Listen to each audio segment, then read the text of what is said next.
Каде се наоѓа и дали е достапен за органите на прогон на апелацискиот судија Ѓоко Ристов, кој созидал 350.000 евра во домот на неговите родители во Неготино и е под сомнежи за корупција и трговија со влијание, засега останува непознато. Од обвинителството за гонење на организиран криминал и корупција велат дека повеќе детали во моментов не се откриваат во интерес на истрагата која се уште е во тек, а која ја оценуваат како една од најопсежните кои некогаш се спровеле во државата, подкрепена со информации и известувања од Агенцијата за национална безбедност.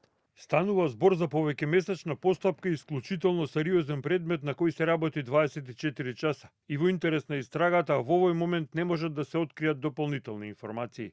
Велат од обвинителството. Во меѓувреме, додека се чекаат официјалните, неофицијалните информации говорат дека во станот на Ристов бил извршен претрес уште пред 2 недели, но ништо не било пронајдено. Една недела подоцна тој им најавил на колегите од апелација дека е болен и дека ќе оди на боледување, а мобилен телефон не користел повеќе од 1 месец откако се отвори истрагата против адвокатот Фехми Стафа за подмитување судија во Скопската апелација, односно Ѓоко Ристов. Според истрагата од 14 декември, Фехми Стафа, кој е колега на сопругата на апелациониот судија, му дал подкуп на Ристов во име на обвинетиот бизнисмен Љупчо Пецов, викан Ѓаволот, кој до неодамна беше во бегство. Во созидан простор во ѕидот се пронајдени 350.000 евра, за кои постои сомнение дека биле незаконски стекнати и прикриени.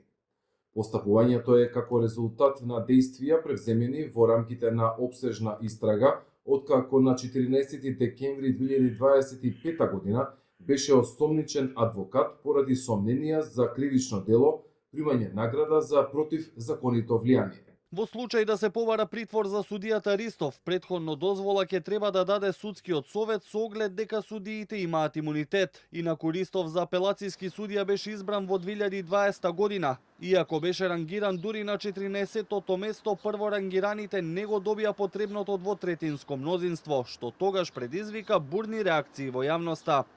Еден од најпознатите предмети во кои судел е Таргет Тврдина, случајот за масовното незаконско прислушување во кој обвинет беше Сашо Мијалков. Со укинувањето на пресудата на кривичниот суд предметот застаре, што резултираше со негово затворање без правосилна судска одлука.